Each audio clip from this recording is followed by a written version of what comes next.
নমস্কাৰ পুৱাৰ শিৰোনামলৈ স্বাগতম ষ্টুডিঅ'ত মই পাপৰি আৰু প্ৰথমতে গুৰুত্বপূৰ্ণ খবৰ ইতিমধ্যে আমি পুৱাৰ ভাগৰ পৰা জনাই আহিছো যে আৰু তিনিজন কোভিড-19ত আক্ৰান্ত হৈছে অসমত পুনৰ কোভিড-19ত আক্ৰান্ত হৈছে জিএমচিএইচৰ আন এগৰাকী ৰোগী যেহেতু ইয়াৰ পূৰ্বে অমৰজ্যোতি ডেকা নামৰ মৰিগাঁৱৰ এজন স্নায়ু ৰোগত ভুগি থকা এগৰাকী ৰোগী তেওঁ আক্ৰান্ত হৈছিল কোভিড-19ত তেওঁ জিএমচিএইচত চিকিৎসাধীন অৱস্থাত আছিল যাৰ মাজতে কোভিড-19 পজিটিভ ওলাইছিল তেওঁৰ শৰীৰত আৰু শেহতীয়া যি খবৰ কালিৰ দিনটোত সেয়া হৈছে আৰু এগৰাকী জিএমচিএইচৰ ৰোগী দুদিন পূৰ্বে যি ভৰ্তি হৈছিল জিএমচিএইচত তেওঁ আক্ৰান্ত হৈছে আক্ৰান্ত তিনিজনৰ এজন মুম্বাইৰ পৰা আহিছিল মুম্বাইৰ পৰা অকলে গাড়ী চলাই এজন লোক আহিছিল মুম্বাইৰ পৰা আহি সৰু সজাই তেওঁ কোৱাৰেণ্টাইন অৱস্থাত আছিল বৃহস্পতিবাৰে সোৱাব পৰীক্ষা কৰাত ধৰা পৰিছে তেওঁ কৰোনা পজিটিভ আন এজন কেইবাদিনো ধৰি চিকিৎসাধীন হৈ আছিল জিএমচিএইচত আমি তেওঁৰ সন্দৰ্ভত জনাইছোৱে তাৰ পাছতে এতিয়া সেইগৰাকী ৰোগীৰ সংস্পৰ্শলৈ অহা দুজনকৈ চিকিৎসক আৰু এগৰাকী ৰোগীৰো চেম্পল টেষ্ট কৰা হৈছে কিন্তু ৰোগীসহ দুই চিকিৎসকৰ চেম্পল টেষ্টত কৰোনা নিগেটিভ আহিছে তৃতীয়জন কৰোনা আক্ৰান্ত আহিছিল পশ্চিমবংগৰ পৰা সোৱাব পৰীক্ষাত কৰোনা পজিটিভ ধৰা পৰিছে লোকজন কিন্তু কৰোনা পজিটিভ ধৰা পৰাৰ পূৰ্বে লোকজন ইতিমধ্যে পশ্চিমবংগলৈ উভতি গৈছে জানিব পৰা অনুসৰি তেওঁ এগৰাকী চালক তেওঁ সোৱাব পৰীক্ষাৰ অন্তত যিহেতু যি তথ্য পোৱা গৈছিল যে তেওঁ পজিটিভ কিন্তু তাৰ পূৰ্বে তেওঁ ঘূৰি গৈছে ৰাজ্যত 89লৈ বৃদ্ধি পাইছে এতিয়া কোভিড-19ত আক্ৰান্তৰ সংখ্যা আৰু গঢ় উঠিছে 41 গৰাকী কৰোনা আক্ৰান্ত এই পৰ্যন্ত চিকিৎসাধীন হৈ আছে 44 গৰাকী কোভিড-19ত আক্ৰান্ত হৈ ৰাজ্যত দুজনকৈ লোকৰ মৃত্যু হৈছে আজিৰ দিনটোৰ শেহতীয়া খবৰ আমি জনাইছো আৰু ইতিমধ্যে আমি জনাইছো লগতে আমি সমান্তৰালভাৱে জনাই গৈছো যে কণ্টেইনমেণ্ট জোন সম্পৰ্কে কাৰণ এতিয়া দিনক দিনে যেহেতু ইটোৰ পাছত সিটোকৈ খবৰ আহি আছে গতিকে তেনে পৰিপ্ৰেক্ষিতত কণ্টেইনমেণ্ট জোনো বৃদ্ধি পাইছে আজিৰ দিনটোৰ প্ৰতিটো মুহূৰ্তৰ খবৰ আমাৰ সাংবাদিকসকলে জনাই গৈছে আমাক ভাস্কৰে জনাইছে হিৰকে জনাইছে এই মুহূৰ্তত পুনৰ এবাৰ হিৰকৰ সৈতে সংযুক্ত হৈছে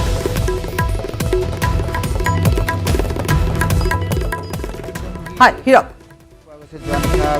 ৰিজাল্ট আহি পৰিছে আৰু মই ক'ব বিচাৰিম যিজন জিএমচিএইচত চিকিৎসাধীন হৈ আছিল সেই ৰোগীজন হৈছে মেডিচিন বিভাগৰ ৰোগী আছিল আৰু ইতিমধ্যে জানিব পৰা অনুসৰি মেডিচিন বিভাগৰ ৰোগী আছিল আৰু কিছুদিন পূৰ্বে যিহেতু কোভিড মেডিচিন বিভাগৰ যিসকল লোক আছিলে তেওঁলোকে এই যি চকু যি বিভাগ আছে চকু চিকিৎসা বিভাগলৈ স্থানান্তৰ কৰা হৈছিল মেডিচিন বিভাগটোত আৰু জানিব পৰা অনুসৰি তেওঁ যিহেতু মেডিচিন বিভাগৰ লোক আছিলে আৰু ইতিমধ্যে মেডিচিন বিভাগৰ যি ৱাৰ্ড আছে বা মেডিচিন বিভাগৰ যি কক্ষ আছে ইতিমধ্যে গুৱাহাটী চিকিৎসা মহাবিদ্যালয়ৰ চকু যিটো ৱাৰ্ড আছে সেই ৱাৰ্ডটো ইতিমধ্যে বন্ধ কৰি দিয়া হৈছে বুলি জানিব পৰা গৈছে আৰু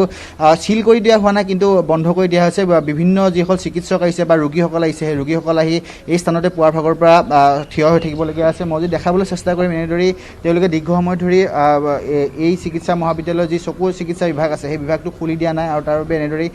থিয় হৈ থাকিবলগীয়া হৈছে আৰু ক'ব বিচাৰিম যে যি তিনিজন ৰোগী আছিলে তাৰে এজন যিটো জিএমচিএইচৰ আছিলে আৰু জিএমচিএইচৰ ৰোগীজন দুদিন পূৰ্বে যিহেতু চিকিৎসাধীন হৈ আছিল আৰু চিকিৎসাধীন হোৱাৰ পিছত যিহেতু তেখেতৰ কালি যি ফলাফল আহিলে তাত কোভিড পজিটিভ পোৱা গৈছে আৰু এনেদৰে দেখিছে আপোনাৰ কেমেৰা পাৰ্চন প্ৰভাসে দেখাইছে এইসকল যিসকল চিকিৎসক সেই চিকিৎসকসকল ইয়াত ৰৈ থাকিবলগীয়া হৈছে কাৰণ যি ৱাৰ্ডটো সেই ৱাৰ্ডটো ইতিমধ্যে খুলি দিয়া হোৱা নাই চকুৰ যি ৱাৰ্ড আছিলে আৰু কিছুদিন পূৰ্বে যিহেতু কোভিড-19 যি ৱাৰ্ড থকাৰ বাবে তেওঁ এই যি মেডিচিন বিভাগটো এই চকু চিকিৎসা বিভাগলৈ লৈ অহা হৈছিল প্ৰথম কথা হৈছে যে যিগৰাকী কোভিড-19 পজিটিভ পোৱা গৈছে যিগৰাকী ৰোগী দুদিন পূৰ্বৰে পৰা তাত চিকিৎসাধীন হৈ আছিল সেইগৰাকী ৰোগীয়ে আচলতে কি চিকিৎসা কৰাবলৈ গৈছিল হিৰক পুনৰ এবাৰ আপোনাৰ পৰা জানিব বিচাৰিম তেওঁ কি ৰোগত আক্ৰান্ত হৈ আছিল যে তেওঁ দুদিনৰ পৰা তাত আছিল হয় পাপৰ এই মুহূৰ্তলৈ কি ৰোগত আক্ৰান্ত হৈছিল এই মুহূৰ্তলৈকে জানিব পৰা হোৱা নাই কিন্তু তেওঁ মেডিচিন বিভাগৰ যি ৱাৰ্ড আছে সেই ৱাৰ্ডত আছিল আৰু ৱাৰ্ডত তেওঁ কেইবাদিন ধৰি দুদিন পূৰ্বে আহিছিল বুলি জানিব পৰা গৈছে আৰু তেওঁ কি বেমাৰ হৈছিল ইতিমধ্যে আমি কোনো ধৰণৰ তথ্য লাভ কৰা নাই হয়তো কিছু সময় পিছতে মন্ত্ৰী হিমন্ত বিশ্ব শৰ্মা সংবাদমেল যোগে প্ৰকাশ কৰিব কিন্তু এই মুহূৰ্তত জানিব পৰা অনুসৰি যে মেডিচিন যি বিভাগটো আছিল সেই বিভাগটো কিছুদিন পূৰ্বে গুৱাহাটীৰ যি চকু চিকিৎসা বিভাগ আছিলে চকু চিকিৎসা বিভাগলৈ স্থানান্তৰ কৰা হৈছিল কিন্তু সমান্তৰালকৈ চকু চিকিৎসা বিভাগৰ লগতে মেডিচিন বিভাগৰ তাত যেহেতু চিকিৎসা চলি আছিল কিন্তু আজি মেডিচিন বিভাগৰ যি চকু চিকিৎসা বিভাগ আছে সেই চকু চিকিৎসা বিভাগটো ইতিমধ্যে বন্ধ কৰি দিয়া হৈছে আৰু পুৱাৰ ভাগৰ পৰা যিসকল চিকিৎসক আছিল বা ৰোগীসকল যিসকল আহিছিল যিহেতু আজি অপিডি খোলা হৈছে বা বিভিন্ন বিভাগসমূহ খোলা আছে কিন্তু তেওঁলোকে এই স্থানতে ৰখি থাকিবলগীয়া হৈছিল আৰু এনেদৰে দেখিছে আপোনালোকে যিসকল চিকিৎসক আহিছে চিকিৎসকসকল পুৱাৰ ভাগৰ পৰা ৰৈ থাকিবলগীয়া আছে মই সম্ভৱতঃ যি হয় তেওঁলোকৰ যদি সম্ভৱ হয় হিৰক আপুনি তেওঁলোকৰ পৰা জানিব পাৰিব কি ক'লে আজি বিভাগটো খুলি দিয়া নাই বিভাগটো আজি খোলা নাই মানে আমাৰ মেডিচিন যিটো বিভাগত এজন পজিটিভ পেচেণ্ট পোৱা গৈছে তো সেইটো কাৰণে এতিয়ালৈকে মানে চেনিটাইজ কৰিব চাগে আমি তেনেকৈ শুনা পাইছোঁ মানে কিমান দিনৰ পৰা চকু চিকিৎসা বিভাগটো ইয়ালৈ অনা বিভাগটো তালৈ মেডিচিন বিভাগলৈ অনা হৈছে এইটো বহুত দিন হৈ গ'ল একজেক্টলি মই ক'ব নোৱাৰিম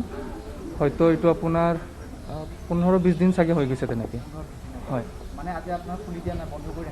মানে টেম্পৰাৰী এইটো বন্ধ কৰি ৰাখিছে হয়তো চেনিটাইজ তেনেকৈ কৰিব লাগিব কালি মানে এটা পজিটিভ পেচেণ্ট ওলাইছে মেডিচিনৰ পেচেণ্ট আছিলে আপোনালোকে যিহেতু মই কৈছোঁ যে মেডিচিন বিভাগৰ তেওঁ পেচেণ্ট আছিলে আৰু মেডিচিন বিভাগৰ পেচেণ্ট থকাৰ পিছত তেওঁ ইয়াৰ পৰা কালি যোৱা নিশা ক'ভিড পজিটিভ পোৱাৰ পিছতেই স্থানান্তৰ কৰা হৈছে আৰু যিহেতু এই মুহূৰ্তত জানিব পৰা অনুসৰি তেওঁ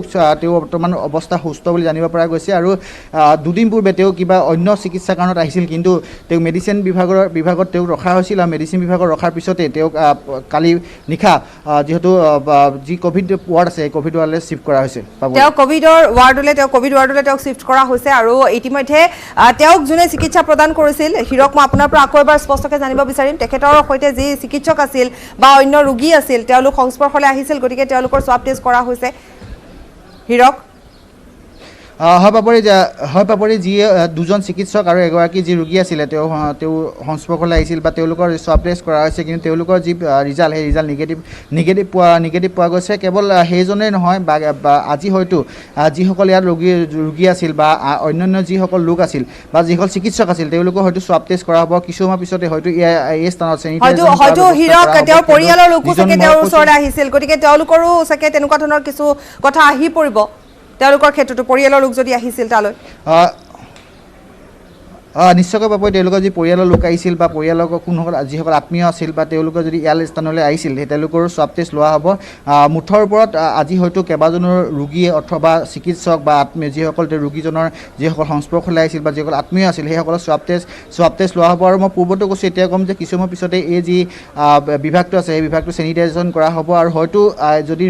ৰোগীজন যিহেতু ইয়াত আছিল হয়তো চিল কৰাৰো পূৰ্ণ সম্ভাৱনা আছে আৰু কেৱল এইজন ৰোগী নহয় যিহেতু কালি তিনিজনকৈ ৰোগী পোৱা গৈছে বাকী তিনজনৰ আচলতে হিৰক এইখিনিতে আমি আৰু এটা কথা ক'ব পাৰোঁ হিৰক আমি বাকী দুজন ৰোগীৰ সন্দৰ্ভতো জানিম কিন্তু এইখিনিতে এটা কথা আচলতে মনত পৰিছে যে আজি কিছুদিন পূৰ্বে যেতিয়া সাধাৰণ ৰোগীসকলৰ বাবে GMCH খুলি দিয়া হৈছিলে সেই সময়ছোৱাতে স্বাস্থ্যমন্ত্ৰীগৰাকীয়ে এটা কথা কৈছিলে কিন্তু যে কোনো লোক যদি এতিয়া ঘৰত আবদ্ধ হৈ থকা সময়তে হওক বা বাহিৰৰ পৰা আহি ঘৰত সোমাই আছে বা যিকোনো এটা ৰোগত তেওঁ ভুগি আছে কিন্তু ওলাই পৰা নাই স্পষ্টকৈ বা তেওঁ হয়তো কৰোণা ভাইৰাছ সংক্ৰমিত হ'ব পাৰে কিন্তু সাধাৰণ ৰোগীৰ বাবে খুলি দিয়াৰ লগে লগে তেনেকুৱা কেছ আহি যাব পাৰে কিন্তু সেয়াই হৈছে যেন বুধ হৈছে এতিয়া হিৰক কাৰণ যি দুগৰাকী GMCHৰ চিকিৎসাধীন হৈ আছিলে যাৰ COVID-19 পজিটিভ ওলাইছে তাৰে এগৰাকী কালি যিটো কেছ দুদিন পূৰ্বে ভৰ্তি হৈছে আন এগৰাকী তেওঁ চিকিৎসাৰ বাবে আহি ভৰ্তি হৈছিলে অন্য ৰোগৰ চিকিৎসাৰ বাবে তাৰ পাছত ওলাই পৰে হয় পাপৰি এতিয়া যিহেতু সাধাৰণ ৰোগীৰ বাবে খুলি দিয়া হৈছে আৰু এটা বৃহৎ প্ৰত্যাহ্বান হিচাপে থিয় দিছে কিয়নো দেখিবলৈ পোৱা গৈছে দুজনকৈ ৰোগী পোৱা গৈছে এনেদৰে COVID-19 পজিটিভ ইয়াৰ পূৰ্বে মৰিগাঁও এজন লোকৰ যিটো COVID-19 পোৱা গৈছিলে আৰু ঠিক একেদৰে কালি একেধৰণৰ ঘটনা সংঘটিত হৈছে আৰু মই ক'ব বিচাৰিম যে যিসকল ৰোগী আছিলে সেই ৰোগীসকলো হয়তো স্বাব টেষ্ট লোৱা হ'ব এক প্ৰকাৰৰ ক'ব বিচাৰিম যে সাধাৰণ ৰোগীৰ বাবে OPD খোলাৰ পিছতে এক প্ৰত্যাহ্বান হিচাপে থিয় দিছে পাপৰি নিশ্চয় হিৰক আমি বাকী দুগৰাকী লোকৰ বিষয়ে জানিম আপোনাৰ পৰা আমি শেহতীয়া তথ্য লাভ কৰিম আৰু পুনৰবাৰ আমাৰ এই মুহূৰ্তত যিসকল দৰ্শকে আমাৰ বাতৰি চাইছে তেওঁলোকৰ বাবে আমি জনাই দিওঁ যে এগৰাকী আহিছিলে মুম্বাইৰ পৰা তেওঁ নিজে বাহন চলাই আহিছিল নিজে নিজৰ ব্যক্তিগত বাহনেৰে তেওঁ উপস্থিত হৈছিলহি তাৰপিছত তেওঁ সৰু সজাইত কোৱাৰেণ্টাইন হৈ আছিল আৰু শেহতীয়া খবৰ অনুসৰি কালি COVID-19 পজিটিভত আক্ৰান্ত বুলি জানিব পৰা গৈছে তেওঁৰ বিষয়ে কিছু তথ্য আৰু আপোনাৰ পৰা ন তথ্য যদি আহি পৰিছে জানিব বিচাৰিম হিৰক হয় তেওঁ মই পূৰ্বতে উল্লেখ কৰিছোঁ যে তেওঁ এজন যিহেতু পশ্চিমবংগৰ পৰা আহিছিল তেওঁ গাড়ী চলাই আহিছিল তেওঁ যিহেতু মানুহ লৈ আহিছিল আৰু তেওঁ ইতিমধ্যে টেষ্ট কৰি পুনৰ পশ্চিমবংগলৈ উভতি গৈছিল আৰু তাৰপিছত তেওঁ টেষ্ট পজিটিভ পোৱা গৈছে আৰু ঠিক একেদৰেই এজন নিজে গাড়ীত বাহন লৈ আহিছিল যিহেতু তেওঁ দীৰ্ঘদিন ধৰি মুম্বাইত আবদ্ধ হৈছিল আৰু মুম্বাইত আবদ্ধ হোৱাৰ পিছতে তেওঁ যিহেতু আহিছিল আৰু তাৰপিছত সৰুসজাই চেণ্টাৰত কোৱাৰেণ্টাইন হৈছিল আৰু কোৱাৰেণ্টাইন হোৱাৰ পিছত তেওঁৰ বুধবাৰে স্বাস্থ্য অৱনতি ঘটিছিল আৰু স্বাস্থ্য অৱনতি ঘটাৰ পিছতে তেওঁ এম্বুলেঞ্চৰ সহায়ত MNCHলৈ অনা হৈছিল আৰু MNCH অনাৰ পিছত বৃহস্পতিবাৰে তেওঁ স্বাব লোৱা হৈছিল বা পৰীক্ষা কৰা হৈছিল আৰু পৰীক্ষাৰ পিছতে কালি যি নিশা ফলাফল সেই নিশা ফলাফলত পজিটিভ পোৱা গৈছে কিন্তু বৰ্তমান তেওঁৰ স্বাস্থ্য উন্নত বুলি জানিব পৰা গৈছে প্ৰধানতে তেওঁ কাহ আৰু জ্বৰৰ সমস্যাত ভুগিছিল আৰু মূৰৰ বিষৰ সমস্যাত ভুগিছিল বুলি জানিব পৰা গৈছে আৰু পশ্চিমবংগৰ যিজন চালকৰ কথা কোৱা হৈছে সেই চালকজনৰ স্বাব লোৱা হৈছিল আৰু স্বাব লোৱাৰ পিছত তেওঁ পশ্চিমবংগলৈ পুনৰ উভতি গৈছিল আৰু উভতি যোৱাৰ পিছত যিহেতু তেওঁ পশ্চিমবংগ চৰকাৰে কালি যি ফলাফল আহিল অসম চৰকাৰে পশ্চিমবংগ চৰকাৰক এইটো জনাই দিছে যে তেওঁৰ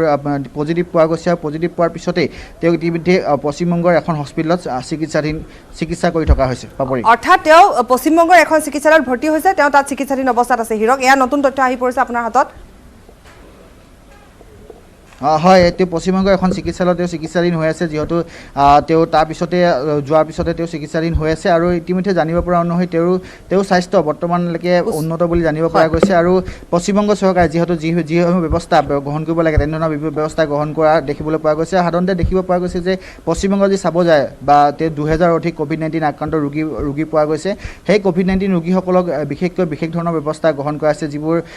হস্পিটেল আছে কোভিড হস্পিটেল বা অন্যান্য যিবোৰ কোৱাৰেণ্টাইন চেণ্টাৰ আছে সেই কোৱাৰেণ্টাইন চেণ্টাৰটো বিশেষ ধৰণৰ ব্যৱস্থা গ্ৰহণ কৰা হৈছে পাপৰি হিৰক আপোনাক ধন্যবাদ জনাইছো হিৰকে আমাক শেহতীয়া যি খবৰ সেয়া জনাইছে যে দুগৰাকী GMCHত ভৰ্তি হৈ আছিল তেওঁ মেডিচিন বিভাগলৈ আহিছিল অন্য ৰোগত আক্ৰান্ত আছিল কিন্তু পৰৱৰ্তী সময়ত তেওঁ COVID-19 পজিটিভত আক্ৰান্ত হয় বুলি জানিব পৰা গৈছে কিন্তু স্পষ্ট ৰূপত মন্ত্ৰী হিমন্ত বিশ্ব শৰ্মাই সংবাদমেল যোগে নিশ্চয় জনাব স্পষ্ট ৰূপত যে আচলতে ক'ৰ পৰা আহিছিল কেনেধৰণে কি ৰোগত ভুগি আছিল বা কি ৰোগৰ চিকিৎসা কৰিবলৈ আহিছিল সেই সন্দৰ্ভত সবিশেষ জানিম কিন্তু উল্লেখযোগ্য যে চেনিটাইজ কৰা হ'ব এতিয়া সেই বিভাগটো আৰু লগতে সেই বিভাগটো কেনেধৰণে কি ব্যৱস্থা গ্ৰহণ কৰে সেয়া পৰৱৰ্তী সময়ত জানিব পৰা যাব কাৰণ সাধাৰণ ৰোগীৰ বাবেও যিহেতু খুলি দিয়া হৈছে গতিকে সেয়াও কিছু চিন্তনীয় বিষয় হৈ পৰিছে এই মুহূৰ্তত তথাপিতো যিহেতু বিভিন্ন ধৰণে ব্যৱস্থা গ্ৰহণ কৰা হৈছে ৰাইজক সজাগ হ'বৰ বাবেও বাৰে বাৰে কৈ থকা হৈছে গতিকে সজাগতা হৈ পৰিছে এতিয়া মূল মন্ত্ৰ আপুনি সজাগ হৈ থাকক বা ঘৰতে থাকক সুৰক্ষিত হৈ থাকক আৰু ঠিক তেনেধৰণে থাকিলে নিশ্চয় এই ৰোগৰ পৰা আপুনি বাচি থাকিব পাৰিব কাৰণ আমি পুনৰ কৈছোঁ যে COVID-19 পজিটিভ মানে মৃত্যু নহয় সুন্দৰভাৱেৰে আপুনি এই ৰোগৰ পৰা আপুনি মুক্ত হ'ব পাৰিব কিন্তু যদি আপুনি সতৰ্ক বা সাৱধান বা সজাগ হৈ থাকে তেতিয়া নিশ্চিতভাৱে সংক্ৰমণ নঘটে কিন্তু এতিয়া দেখিবলৈ পোৱা গৈছে যিখন তালিকা লাহে লাহে প্ৰকাশ পাবলৈ লৈছে আমি যদি পুনৰ এবাৰ মংগৰু চাহানীৰ প্ৰসংগ উল্লেখ কৰোঁ তেতিয়াহ'লে মংগৰু চাহানীৰ সংস্পৰ্শলৈ অহা 15 জনৰ পজিটিভ ওলাইছে গতিকে তেওঁলোকৰো আকৌ তেওঁলোকৰ পত্নী আছে বা তেওঁলোকৰ পুত্ৰ আছে সন্তান আছে পৰিয়াল আছে তেওঁলোকৰ বা কেনেধৰণে ওলায় সেয়াও পৰৱৰ্তী সময়ত জানিব পৰা যাব তাৰ মাজতে 3 গৰাকী নতুন লোকৰ COVID-19 পজিটিভ আহিছে যি কালি সন্ধিয়াৰ ভাগৰ খবৰ আছিলে টুইট যোগে জনাইছিল মন্ত্ৰী হিমন্ত বিশ্ব শৰ্মাই গতিকে সেই 3জন ৰোগীৰ সন্দৰ্ভতো আমি জনাইছোঁ এজন কোৱাৰেণ্টাইনত আছিল মুম্বাইৰ পৰা আছিল নিজে বাহন চলাই আহিছিল গতিকে তেওঁ কোৱাৰেণ্টাইনত থকা অৱস্থাত COVID-19 পজিটিভ ওলাইছে সোৱাব টেষ্ট কৰাৰ অন্তত এগৰাকী চিকিৎসাধীন অৱস্থাত থকা অৱস্থাতে ওলাইছে আৰু আন এগৰাকী পশ্চিমবংগৰ এগৰাকী চালক তেওঁ অন্য লোকক থবলৈ আহিছিল আৰু পশ্চিমবংগলৈ ঘূৰি যোৱাৰ সময়তে COVID-19 পজিটিভ ওলাইছে বৰ্তমান পশ্চিমবংগত তেওঁ চিকিৎসাধীন অৱস্থাত আছে এয়া হৈছে আজিৰ দিনটোৰ গুৰুত্বপূৰ্ণ খবৰ আৰু সমান্তৰালভাৱে আমি জনাই গৈছোঁ কণ্টেইনমেণ্ট জোন হিচাপে যি ঠাই ঘোষণা কৰা হৈছে সেইসমূহ আজিৰ দিনটোতো চেনিটাইজ কৰা হ'ব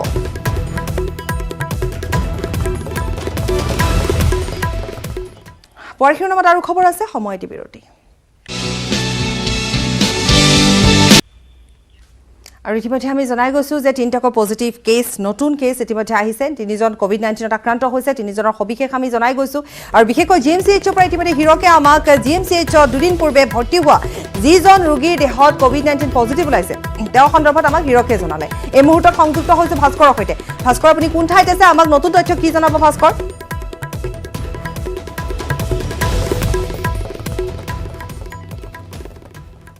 মাছখোৱাৰ সেই এলাহাবাদ বেংক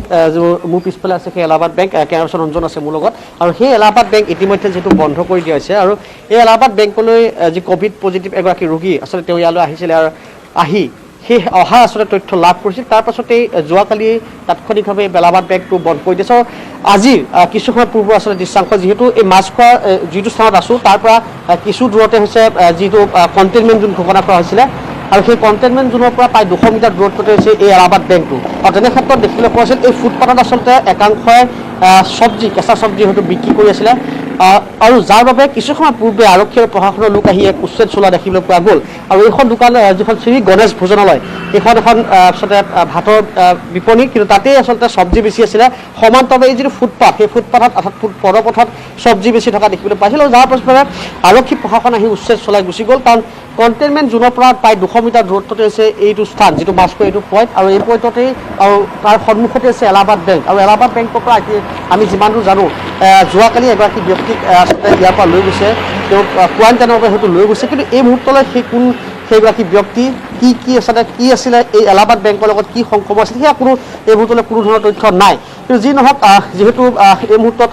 আমি আছোঁ এই মাছখোৱা এইটো স্থানত গতিকে এইটো স্থানৰ যি পৰিৱেশ মই কিছু দেখুৱাবলৈ চেষ্টা কৰিম ইয়াত যদিও আচলতে প্ৰশাসনে কিছুক্ষণ পূৰ্বে উচ্ছেদ চলালে কিন্তু তাৰ পাছতো যদি দৃশ্যাংশ আপুনি চাই মোৰ বাওঁফালে এই মুহূৰ্তত আচলতে উচ্ছেদ চলোৱাৰ দৃশ্যাংশ চাবলৈ এনেদৰে এতিয়া ভিৰ কৰিছে আৰু মই যিহেতু কৈছোঁ পুনৰবাৰ কৈছোঁ কণ্টেইনমেণ্ট জোনৰ পৰা প্ৰায় 200 মিটাৰ দূৰত্বত আছে এইটো মাছখোৱা এইটো পইণ্ট আৰু এইখিনিতে এলাহাবাদ বেংকৰ সন্মুখত আৰু সন্মুখৰ দৃশ্যাংশ এই মুহূৰ্তত দেখিবলৈ পাইছে এনেদৰে এতিয়াও আচলতে এইসকল কাণ্ডজ্ঞানহীন লোক আৰু যাৰ বাবে আচলতে এই যি ভয়াৱহতা যিটো দৃশ্য এই মুহূৰ্তত দেখুৱাইছে ভাস্কৰ যিটো বেংকৰ ইতিমধ্যে কৰ্মচাৰীসকলক 14 দিনৰ বাবে তেওঁলোকক ৱৰ্ক ফ্ৰম হোম কৰিবলৈ দিয়া হৈছে বা তেওঁলোকক কোৱাৰেণ্টাইন কৰি হোম কোৱাৰেণ্টাইন কৰি ৰাখিবলৈ কোৱা হৈছে আপুনি যিটো দৃশ্য এই মুহূৰ্তত দেখুৱাইছে সেই বেংকটোৰ আশে পাশে ইমান সংখ্যক লোক তাত ঘূৰি ফুৰিছে তেওঁলোকে উচ্ছেদ চাবলৈ আহিছে ভাস্কৰ গতিকে ক'ত এই সাৱধানতা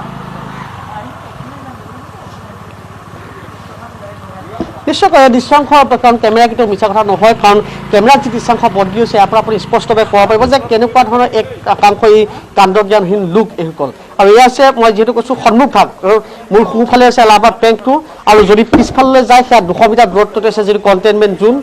MG ৰোড আৰু তাৰ পৰা 200 মিটাৰ দূৰত্বত আমি আছোঁ আৰু এলাহাবাদ বেংকৰ পৰা লগতেই দাঁতিকাষত এই যিহেতু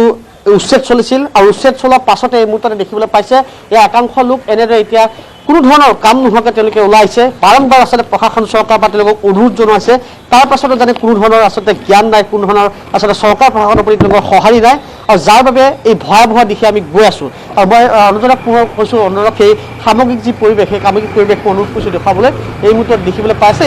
এয়া একাংশ লোক এনেদৰে ৰাজপথত বিনা কাৰণত ওলাই আহিছে আৰু এইসকল লোকেই হৈছে লোকৰ বাবেই আপুনি মই সকলো হয়তো বিপদত পৰিব লাগিব কিন্তু প্ৰশাসনে উচ্ছেদ চলাই গ'ল প্ৰশাসনে যেতিয়া আহিছিলে বা আৰক্ষী যেতিয়া লোক আহিছিলে সেই সময়ত যেতিয়া ছত্ৰভংগ দিছিলে কিন্তু সেই সময়ত তেতিয়া নাছিলে কিন্তু আৰক্ষী যেতিয়াই গ'ল তাৰ পাছতে এই দৃশ্যাংশ গলি আছে সেই গলিটোতো হয় ভাস্কৰ এই কথাটোকে দেখিবলৈ পোৱা যায় আৰক্ষী যি সময়ত উপস্থিত হয় তেওঁলোক পলাই পত্ৰং দিয়ে কিন্তু আৰক্ষী যোৱাৰ পাছতে তেওঁলোক আহি গোট খায় কিন্তু কথাটো হৈছে যে আৰক্ষীৰ বাবে নহয় প্ৰত্যেকগৰাকী ব্যক্তিৰ সচেতনতা সাৱধানতাৰ প্ৰয়োজন যি ধৰণে এতিয়া বাঢ়িবলৈ লৈছে সংখ্যা তেওঁলোকে জানে যে সংখ্যা বৃদ্ধি পাইছে মই আপোনাৰ পৰা আৰু এটা কথা জানিব বিচাৰিম কণ্টেইনমেণ্ট জোনৰ পৰা আপুনি য'ত থিয় হৈ আছে সেয়া কিমান দূৰত্ব আৰু এই সকলো লোক তালৈ যে আহি আছে তেওঁলোকে কেনেধৰণে কি সাহসত আহি আছে কিমান দূৰত্বৰ বিষয়ে মই কিছু কথা জানিব বিচাৰিম আপোনাক য'ত নেকি তাত উচ্ছেদো চলোৱা হ'ল কিছু সময় পূৰ্বে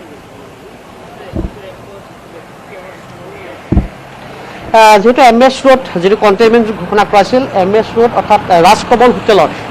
হোটেলৰ পৰা যদি আপুনি আহে পুনে আচলতে 200 গজ আহিলে আপুনি এইটো স্থান পাব এই 200 মিটাৰ দূৰত্বতে আছে এই এলাহাবাদ বেংকৰ এইটো স্থান মাছখোৱা আৰু 200 মিটাৰ দূৰত্বত থকাৰ পাছতো এই মুহূৰ্তত ইয়াৰ দৃশ্যাংশ মই এটা দৃশ্যাংশ দেখুৱাম তাতকৈ আপুনি আশ্চৰ্য নহ'ব যিটো এলাহাবাদ বেংকৰ যি সন্মুখত আছে তাৰ পৰা যদি আপুনি 1 মিটাৰ দূৰত্বত চায় আচলতে এই মুহূৰ্তত আকৌ পুনৰবাৰ মাছ ব্যৱসায়ী একাংশত আমি কৈছোঁ একাংশ মহিলা তেওঁলোকে এই মুহূৰ্তত মাছ বিক্ৰী কৰি থকা দেখিবলৈ পাইছোঁ যিটো যদি আমি কেমেৰা আগলৈ যাওঁ কিন্তু আগলৈ যোৱাৰ লগে লগে তেওঁলোকে পলাই যাব কিন্তু আমি এই মুহূৰ্তত দেখুৱাইছোঁ কিছু আঁতৰৰ পৰা এয়া দেখিবলৈ পাইছে যিহেতু আৰক্ষী উচ্ছেদ চলাই গ'ল উচ্ছেদ চলোৱাৰ পাছৰ দৃশ্যাংশ এই মুহূৰ্তত এয়া ফুটপাথত একাংশ মহিলা বহি মাছ কিনি আছে আৰু একাংশ তাক মাছ চাবলৈ এনেদৰে ওলাই আহিছে মাছ ক্ৰয় কৰিবলৈ ওলাই আহিছে হয় সেয়া আমাৰ কেমেৰাত দৃশ্যাংশ বন্দী হৈছে আৰু এইসকলে লোক সেইসকল যিসকলে আচলতে কোনো ধৰণৰ দায়িত্ববোধ নাই আৰু এইসকল লোকৰ আচলতে এই দায়িত্ববোধ নাইকিয়া এইসকল লোকৰ বাবে আচলতে বিপদৰ দিশে গৈ আছোঁ গতিকে পুনৰবাৰ আচলতে অনুৰোধ জনাইছোঁ এইসকল লোকক যে তেওঁলোকে চৰকাৰ প্ৰশাসনৰ প্ৰতি সঁহাৰি জনাই তেওঁলোকে ঘৰতে থাকক কাৰণ অন্যথা অকল যে তেওঁলোকৰ বিপদ হ'ব নহয় গোটেই সমাজখন গৈ তেওঁলোকৰ পৰিয়ালটো আচলতে বিপদত পৰিব তেনে ক্ষেত্ৰত আপোনাৰ মোৰ আচলতে কৰ্তব্য যে চৰকাৰ প্ৰশাসনৰ দায়িত্ব বা চৰকাৰ প্ৰশাসনৰ যি আহ্বান সেই আহ্বানক সঁহাৰি জনাক প্ৰতিজন লোকেই কাৰণ আপুনি মই আহ্বান জনাব পাৰিম বা চৰকাৰে আচলতে আহ্বান জনাব পাৰিব কিন্তু মনা নামানত আপোনাৰ নিজৰ কথা দায়িত্ববোধ আপোনাৰ নিজৰ কথা গতিকে আপুনি কিমান দায়িত্ববোধ বা আপুনি কিমানজন দায়িত্ব গ্ৰহণ কৰে সেয়া আপোনাৰ নিজৰ লগত কথা কিন্তু আজিৰ যি দৃশ্যাংশ আজি মাছখোৱাৰ এইটো স্থানৰ যি দৃশ্যাংশ সেই দৃশ্যাংশ কিন্তু সম্পূৰ্ণ বিপৰীত দৃশ্যাংশ দেখিবলৈ পাইছোঁ ভাস্কৰ আমি আকৌ সেই দৃশ্যাংশ চাম কাৰণ আপুনি ইতিমধ্যে কৈছে কিছু সময় পূৰ্বে যিহেতু উচ্ছেদ কৰিছে তাৰপাছত পুনৰ তাত মাছ বিক্ৰী কৰা হৈছে কিন্তু তাতোকৈ ডাঙৰ কথা মাছ ক্ৰয় কৰিবলৈ আহিছে আৰু মই টিভি স্ক্ৰীণত এই মুহূৰ্তত আপোনাৰ পিছফালে যি দেখি আছোঁ যে প্ৰায় একেগৰাকী লোকেই কিন্তু সেইখিনিতে ঘূৰা পকা কৰি আছে তেওঁলোকে সেই অঞ্চলটোতে ঘূৰা পকা কৰি আছে হয়তো তেওঁলোকে পৰিস্থিতিৰ বুজ ল'বলৈ আহিছে তেওঁলোকে জানিব বিচাৰিছে যে কেনেধৰণে হ'ব পাৰে কেনেধৰণে সংস্পৰ্শত আহিব পাৰে গতিকে তেওঁলোক তেনেধৰণে ওলাই আহিছে আপুনি জনাইছে যে দূৰত্ব মাথো কিছু পৰিমাণেহে দূৰত্ব আছে 200 মিটাৰৰহে মাথো দূৰত্ব আছে তাত আৰক্ষী লোক এই মুহূৰ্তত নাই নেকি নিশ্চয়কৈ কিছু সময় পূৰ্বে আচলতে আৰক্ষী গুচি গৈছে, কিন্তু যদি অকণ কিছু দূৰত যিহেতু কণ্টেইনমেণ্ট জোন আছে তাত আচলতে আৰক্ষী আছে, কিন্তু অহৰহ আচলতে প্ৰতিটো স্থানত আৰক্ষী থকাটো সম্ভৱ, কাৰণ ভিন্ন প্ৰান্তত আৰক্ষী ঘূৰি থাকিব লগা হয়। কিন্তু তাৰ মাজতে মই এতিয়া কৈছোঁ আপোনাৰ মোৰ আচলতে দায়িত্ব আছে এই ধৰণৰ যি আৰক্ষীয়ে হওক বা প্ৰশাসনৰ নিৰ্দেশনাক মনাটো। গতিকে মই পুনৰ সেই দৃশ্যাংশ মই দেখুৱাব চেষ্টা কৰিম, যি মাছ বিক্ৰী কৰি থকা দৃশ্যাংশ। ইয়াত কণ্টেইনমেণ্ট জোনৰ পৰা 200 মিটাৰ দূৰত্ব, তাতকৈ ডাঙৰ কথা যিটো এলাহাবাদ বেংকৰ কৰ্মচাৰীক ইতিমধ্যে কোৱাৰেণ্টাইন কৰাইছে, সেই এলাহাবাদ বেংকৰ সন্মুখত মাস্ক পৰিধান কৰিছে নাই, কাৰণ সেইটো এটা ডাঙৰ কথা। বাৰে বাৰে কৈ থকা হৈছে যে মাস্ক পৰিধান কৰিব লাগিব। গতিকে ক্ৰয় কৰিবলৈ অহা লোকসকল তাত যিহেতু তেওঁলোকে ছ'চিয়েল ডিষ্টেঞ্চ কিমান মানিছে, মাস্ক পৰিধান কৰিছে নাই, বা এনেও তেওঁলোকে সেই ঠাইলৈ আহিবই নালাগে। গতিকে সেইখিনি বস্তু এবাৰ চাই দিয়কচোন মাস্কৰ। মাস্ক পৰিধানৰ ক্ষেত্ৰত যদি চাই আপুনি আচলতে মুখত যদিও আচলতে মুখত নাই, ডিঙিত মই তেওঁলোকৰ মাস্ক দেখিবলৈ পাইছোঁ, কিন্তু ছ'চিয়েল ডিষ্টেঞ্চিং যদি কয় ছ'চিয়েল ডিষ্টেঞ্চিং তাত কোনো ধৰণৰ মেইনটেইন কৰা নাই। ইয়াত দেখিবলৈ পাই আছে আপুনি সোঁৱে চাওক বা বাওঁৱে চাওক, দুই কাষে যদি চাই দুই কাষে একেই দৃশ্যাংশ মানুহ, আৰু সন্মুখভাগত মোৰ কেমেৰাৰ সন্মুখত মই যদি চাই ভালকৈ মাছ বিক্ৰী কৰি থকা দৃশ্যাংশ, আৰু গ্ৰাহকো দেখিবলৈ পাইছে, আৰু গ্ৰাহক ক্ৰয় কৰি আছে। আৰু এনেদৰে বাওঁফালে যদি চাই বাওঁফালে আপোনাৰ ফল মূল বিক্ৰী কৰি থকা হৈছে, যিহেতু কিছু সময় পূৰ্বে প্ৰায় 10 মিনিট হয়তো 10 মিনিটৰ পূৰ্বে উচ্ছেদ চলিছিল, 10 মিনিটৰ পাছৰ দৃশ্যাংশ এয়া। এই মুহূৰ্তত এনেদৰেই এইসকল লোক কাণ্ডজ্ঞানভাৱে ওলাই আহি এনেদৰে এক বিশৃংখল পৰিস্থিতিৰ সৃষ্টি কৰিব চেষ্টা কৰি আছে। আৰু পুনৰবাৰ আচলতে আমাৰ জৰিয়তে আহ্বান জনাইছোঁ, পুনৰবাৰ আচলতে সেইসকল লোকক, যিসকল লোক এই মুহূৰ্তত চাই আছে নিয়োজিত দৰ্শকসকলক, তেওঁলোকক আহ্বান জনাইছোঁ যেন তেওঁলোকে অন্ততঃ এই যি সময়ত আচলতে চৰকাৰৰ যি নিৰ্দেশনা, সেই নিৰ্দেশনা গ্ৰহণ কৰক। কাৰণ অকল সমাজখনে নহয়, তেওঁলোকৰ নিজৰ পৰিয়ালটো যদি বিপদত পৰিব, নিজৰ পৰিয়ালটোৰ কথা ভাবি আচলতে তেওঁলোকে ঘৰতে থাকক আৰু সুৰক্ষিত থাকিবলৈ চেষ্টা কৰক। অন্যথা কিন্তু মই আকৌ কৈছোঁ, যিহেতু বিপদ অনিবাৰ্য, ধাৰাবাহিকভাৱে এই যি সংক্ৰমণৰ সংখ্যা সেয়া বৃদ্ধি পাব ধৰিছে, আৰু হয়তো আজি বিয়লি ভাগলৈ সংবাদমেল যোগে হয়তো হিমন্ত বিশ্ব শৰ্মাই ঘোষণা কৰিব, যিহেতু এই বৰ্তমান সময়ত থকা 5টাকৈ কণ্টেইনমেণ্ট জোনৰ যিসমূহ চেম্পল টেষ্ট কৰা হৈছিল, সেই টেষ্টৰ হয়তো ৰিপৰ্ট ইতিমধ্যে চৰকাৰৰ হাতত আহি পৰিছে। হয়তো তেওঁলোকে ৰাজহুৱা কৰিব বিচৰা নাই, তেওঁলোকে সংবাদমেল যোগে ঘোষণা কৰিব। তেনে ক্ষেত্ৰত তেতিয়া স্পষ্ট হ'ব যে আশংকা যি কৰা হৈছিলে, হয়তো এই যি ফাঁচী বজাৰত এই যি আৰম্ভ হৈছিলে এই যি সংক্ৰমণ, সেই সংক্ৰমণৰ এই ফাঁচী বজাৰ হাৰত হয়তো যথেষ্ট অধিক বৃদ্ধি পাব। আৰু যিটোৱে আচলতে মই ধন্যবাদ জনাইছোঁ এই মুহূৰ্তত। আৰু আপুনি ইতিমধ্যে ফাঁচী বজাৰৰ পৰা আমাক দেখুৱালে, আৰু কোনো ধৰণৰ আচলতে নীতি নিৰ্দেশনা নাই মনা অমান্য কৰি তেওঁলোকে এনেধৰণে তাত গ্ৰাহকসকল গোট খাইছে বা বিক্ৰী কৰি আছে, য'ত নেকি উচ্ছেদো চলাইছে প্ৰশাসনে বা আৰক্ষীয়ে, কিন্তু তাৰ পাছতো সজাগ বা সচেতন হোৱা পৰিলক্ষিত হোৱা নাই। ধন্যবাদ। মুহূৰ্তত ব্ৰেকিং নিউজ আহি পৰিছে। ত্ৰিপুৰাত আৰু 11জন লোক COVID-19ত আক্ৰান্ত। ইয়াৰে 7জন BSFৰ 86 নং বেটেলিয়ানৰ, বাকী 4জনৰ 2জন গুৱাহাটীৰ পৰা উভতি যোৱা লোক, আন 2জন আন ৰাজ্যৰ গাড়ী চালক। ইয়াকে ধৰি ত্ৰিপুৰাত এতিয়া COVID-19ত আক্ৰান্ত লোকৰ সংখ্যা 167 গৰাকীলৈ বৃদ্ধি পাইছে। ইয়াৰে 16জন আৰোগ্য হোৱাত হাস্পতালৰ পৰা যাবলৈ দিয়া হৈছে। ত্ৰিপুৰাৰ খবৰ আহি পৰিছে। ত্ৰিপুৰাত আৰু 11জন লোক COVID-19ত আক্ৰান্ত হৈছে। ইয়াৰে 7জন BSFৰ 86 নং বেটেলিয়ানৰ, বাকী 4জনৰ 2জন গুৱাহাটীৰ পৰা উভতি যোৱা লোক, আন 2জন আন ৰাজ্যৰ গাড়ী চালক। ইয়াকে ধৰি ত্ৰিপুৰাত এতিয়া COVID-19ত আক্ৰান্তৰ সংখ্যা